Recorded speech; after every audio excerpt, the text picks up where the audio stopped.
La presidencia de la COP26 concluyó que los países necesitan reforzar sus compromisos para mantener el alza de la temperatura global por debajo de los 2 grados centígrados de la era preindustrial. Según su primer borrador, también es necesaria la eliminación progresiva del carbón y las subvenciones a los combustibles fósiles, aunque no todos los gobiernos se comprometieron a hacerlo. Veamos en contexto.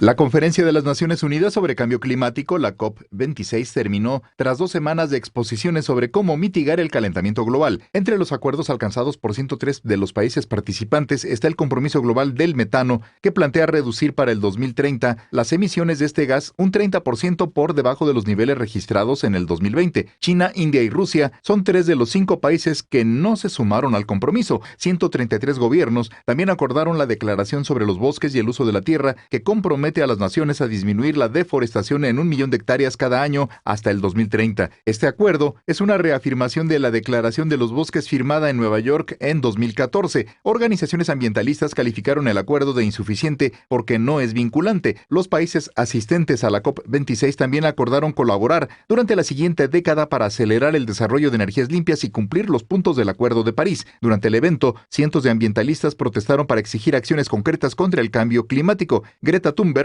acusó a los líderes de continuar con la explotación de la naturaleza, las personas y la destrucción de las condiciones de vida presentes y futuras. Los países no establecieron reglas para un nuevo mercado mundial de comercio de carbono, como se tenía contemplado. Las reglas habrían implicado que una nación desarrollada pueda compensar sus emisiones industriales mediante el financiamiento de energías limpias en un país en desarrollo. También quedó pendiente que las naciones desarrolladas definieran los medios y tiempos para transferir un mínimo de $100,000 millones anuales a países en desarrollo para mitigar los daños ocasionados por el cambio climático. Punto y contrapunto. Primer tema, y para debatir esta noche nos acompaña Andrea Bisberg. Ella es asesora técnica de C40 para Latinoamérica y miembro de la Red de Consultoría Internacional de la ONU. Muy buenas noches, Andrea. Qué gusto que nos acompañes por acá. Hola, buenas noches, Mariana. Muchas gracias por la invitación. Bienvenida. También nos acompaña Andrés Flores, director de Clima y Energía del Instituto de Recursos Mundiales México. Muy buenas noches, Andrés. Bienvenido. Gracias, buenas noches, Mariana. También nos acompaña en esta ocasión César Daniel González Madruga. Él es ambientalista y director general de Turismo Sustentable en Sectur. ¿Qué tal, César? Buenas noches.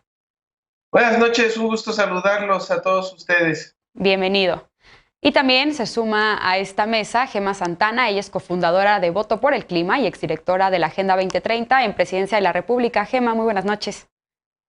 Buenas noches, Mariana, gracias por la invitación. Bien, pues bienvenidas, bienvenidos. A ver, en este primer bloque me gustaría abordar, pues sí, hacer un balance sobre la cumbre de la COP20 allá en Glasgow. Andrea, si quieres empiezo contigo. Valdría la pena comenzar quizá con los objetivos de este encuentro multilateral allá en Escocia. ¿Cómo llegamos como país? Bueno, como país, quizá mejor en el segundo bloque, pero como a nivel mundial, ¿en qué condiciones climáticas llegamos a este encuentro y cuáles eran los objetivos principales? ¿Cuál es tu balance?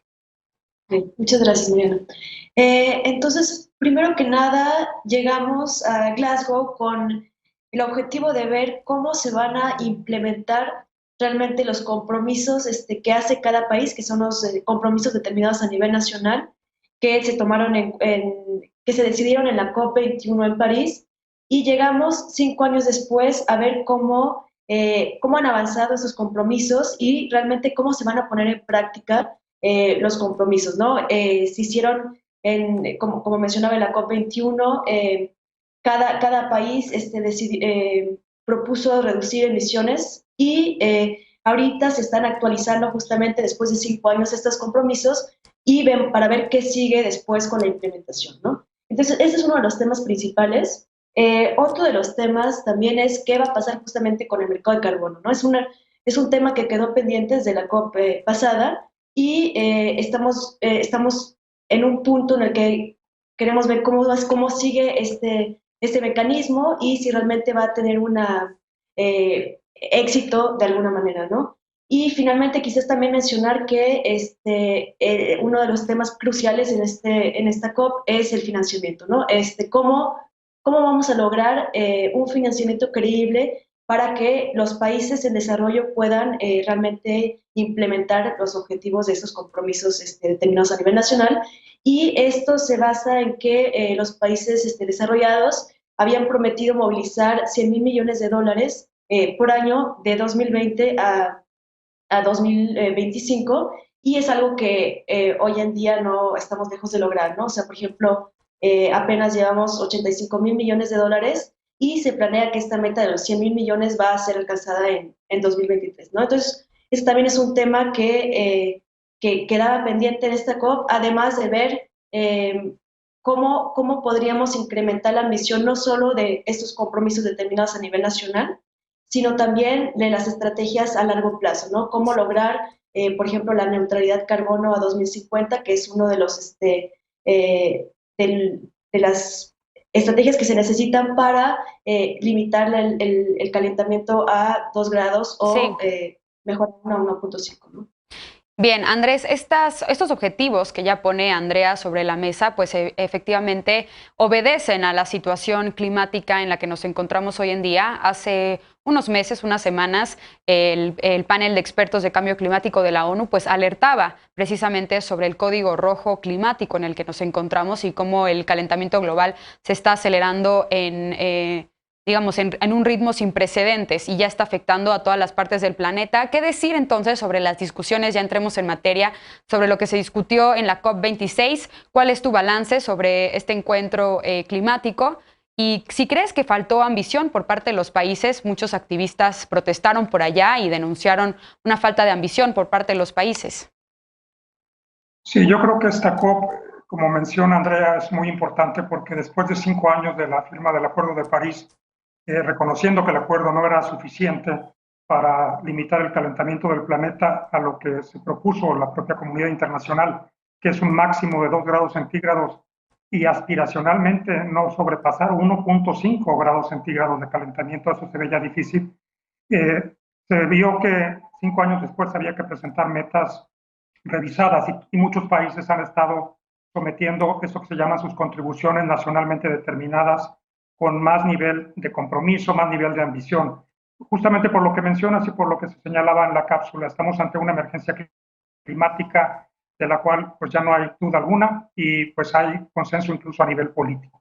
Yo creo que hay logros, hay algunos logros, en la cápsula también se mencionaban algunos acuerdos en paralelo a la propia negociación, que son más bien pues manifestaciones de buenas intenciones en muchos de los casos, pero al menos pues establecen algunos compromisos, ¿no? Para reducir metano, para detener la deforestación, un compromiso al que México se unió tarde, pero se unió a fin de cuentas.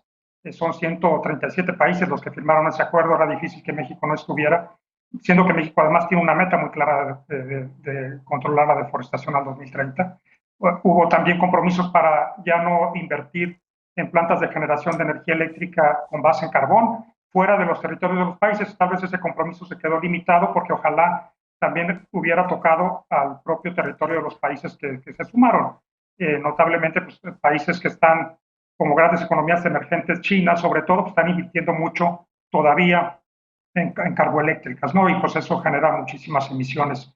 Y hubo compromisos también en financiamiento. Estados Unidos notablemente pues, llega con un nuevo presidente y una meta muy clara de doblar lo que Estados Unidos aporta al financiamiento global y llegar a 11.400 millones de dólares, ¿no? Que es una suma importante de estos 100,000 millones que menciona Andrea. Lo que no se ha logrado pues, es una meta todavía lo suficiente como para limitar el calentamiento global y creo que es lo que todavía se va a discutir. La COP no ha cerrado, siempre la fecha de cierre formales fue hoy viernes, pero ya es una tradición que se van hasta el sábado, hasta el domingo y a veces hasta el lunes temprano, así que están las apuestas corriendo a ver cuándo termina esta COP. Pero pues está buscando todavía que haya pues metas más ambiciosas, sobre todo de los grandes emisores, ¿no? Sí. Los países que más están emitiendo, China sobre todo, porque con lo que tenemos ahorita pues estamos más en camino hacia 2.4 grados que hacia 2 y pues 1.5 ya se ve imposible. Así es, tendremos que esperar al borrador final, bueno, más bien a la declaración final que se adopte. Estamos todavía en medio de estas últimas negociaciones en la COP26. César, ¿tú qué lectura le das a esta cumbre climática? Ya lo decía Andrés, pero efectivamente hay muchos países altamente contaminantes que no suscribieron parte de los acuerdos que se llevaron, que se acordaron allá en Glasgow, como lo fue Estados Unidos, China, Australia también, la India. ¿Qué decir sobre los acuerdos que se llevaron a cabo allá? Y también, ¿qué piensas tú si tienes una lectura optimista o no sobre las negociaciones? ¿Es un camino de buenas intenciones nada más o hay acciones concretas? Sí, Mariana, mira, si bien es de reconocer que uno de los principales acuerdos alcanzados tras la COP26 haya sido lo referente a la materia forestal, en lo que si bien no es un llamado nuevo, hoy urge a causa de las crecientes olas de calor y de la estupidez humana que provocan incendios año con año arrasando selvas, bosques y montañas y liberando toneladas de CO2 a la atmósfera, lo que acelera el cambio climático, aunado al crecimiento de las ciudades y la necesidad de alimentar más población, lo que ha transformado los bosques en áreas urbanas y rurales, por lo que generar una cruzada mundial por la regeneración de los ecosistemas forestales y la población que los habita es un tema fundamental. Sin embargo, como tema, uno de los grandes faltantes dentro de la COP26 fue lo referente al océano. Esta tierra compuesta por el 75% de mar y que más que tierra debería de llamarse el planeta mar y que hoy agoniza.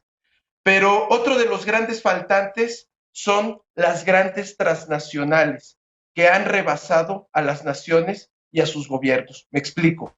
Recuerdo cuando en la COP16 abrió sus sesiones en medio de una inusual e incómoda tensión, ya que un día antes se habían publicado nueva información de los Wikileaks en el que Hillary Clinton recibía solicitudes de representantes de corporativos petroleros y correos de la misma Hillary solicitando a sus embajadores a países árabes aliados para pedirles a sus gobiernos que se opusieran durante las discusiones de ciertos temas para no generar consensos y que quien cargara los costos políticos de ello fueran dichos países y no Estados Unidos. En ese entonces comenzábamos a dimensionar la influencia de los grandes corporativos o empresas transnacionales en la toma de decisiones en el seno de estos foros.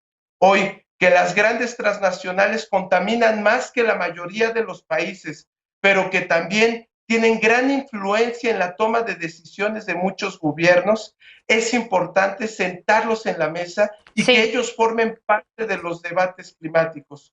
Muchas de estas empresas tienen más poder y riqueza que muchas naciones. Bien. Es decir, Amazon o Facebook contamina más que Centroamérica. ¿O ustedes creen que la nube no contamina? Bien, pues es una pregunta importante, Gema. Efectivamente, pues hay muchos actores involucrados, importantes, que se tienen que sentar a discutir, no solamente los gobiernos, también, ya lo decía César, pues las empresas, también otros gobiernos subnacionales. Y también algo que quisiera resaltar es algo que ya comentaban tanto Andrea como Andrés, que en el Acuerdo de París pues se estableció que los países iban a determinar sus contribuciones, digamos, de manera voluntaria, y cada 5 años iba a haber una revisión y actualización de estas ambiciones. Y de hecho este acuerdo se enmarcó en la Agenda 2030 de Desarrollo Sostenible, que tú conoces muy bien. Entonces me gustaría que nos dijeras tú cómo viste esta cumbre, sobre los acuerdos, si quieres comentar también, y si crees que hubo un mayor compromiso o estamos en lo mismo. Muchas gracias, Mariana. Mira, yo quiero empezar coincidiendo con mis compañeros, colegas de misión, Andrea, Andrés y César, sobre sus posicionamientos, pero sí te puedo decir que estoy muy preocupada. Definitivamente se necesita un mayor compromiso porque estamos en emergencia climática. Las declaraciones que hemos escuchado estas 2 semanas son declaraciones. Hay compromisos formales y hay compromisos políticos. Entonces necesitamos realmente como sociedad darle seguimiento a estas declaraciones y compromisos políticos. Voy a resaltar algunos que comentaron aquí, voy a resaltarlos porque de verdad, si se cumplen, creo que estaríamos hablando de un cambio que aceleraría realmente acciones de mitigación y adaptación. ¿Esto qué quiere decir? Si el planeta tiene fiebre, efectivamente, no podemos pasar de 1.5 grados, aunque Naciones Unidas ya lo dijo, que para finales de siglo vamos a llegar a más allá de 2.5 grados si no hay acciones contundentes, si no se definen realmente compromisos en esta COP. Pero son 4 los que dijeron. totalmente reducir la deforestación, 0 deforestación al 2030, reducir al 30% la emisión de metano y este compromiso lo hicieron el 70% de naciones a nivel mundial que emiten estas emisiones de metano y la reducción significativa de combustibles fósiles. Y voy a resaltar uno que no han mencionado hasta ahora, que se me hace de suma relevancia, que es el corredor marino del Pacífico tropical oriental. Ya le están dando un valor muy importante a los océanos, porque si aumenta la temperatura, si aumenta más de 2 grados, imagínense, más del 95, cerca del 99%, por no decir el 100% de los corales marinos desaparecerían. Y el océano nos da el 70% del oxígeno que respiramos. Entonces creo que hace falta una internalización de lo complicado que en la situación que está la humanidad, que afecta nuestra subsistencia y por lo tanto mucho antes la economía, la salud y la calidad de vida de todas y todos. Entonces sí me preocupa la poca internalización y cierro con esto. Me preocupa porque tuvimos a 500 lobistas en temas de energía, de combustibles fósiles, más que una delegación como Brasil. Entonces los tuvimos ahí en la COP, no deberían haber estado, o si estaban tendrían que haber presentado un plan de transición a una energía más limpia, porque precisamente ellos son los que están generando la temperatura del planeta. ¿Sí? Tampoco se establecieron reglas para un nuevo mercado mundial de comercio de carbono como se tenía contemplado y finalmente terminó el financiamiento que dijo Andrea, lo cierro, de 100,000 millones de dólares que se comprometió en 2009 para implementarse en 2020, ni siquiera va a alcanzar ese recurso para el 2023. Son trillones de dólares que necesitamos para bajar la temperatura. Suscribo esto que dices, Gema, y qué lástima que no se llegaron a reglas y no se pudieron definir estas reglas para el mercado de carbono, que es una medida que hemos visto que incentiva a los países para reducir sus emisiones. Se nos terminó el tiempo de este bloque, tenemos que hacer una pausa, pero regresando justo vamos a hablar sobre el papel de México, porque nuestro país hizo compromisos ante la COP26, pero son los mismos que los que presentó en 2015. La novedad es que se comprometió a disminuir emisiones de metano en 30% para 2030. ¿Podría haber asumido más compromisos? Regresamos con este tema, punto y contrapunto, no te vayas.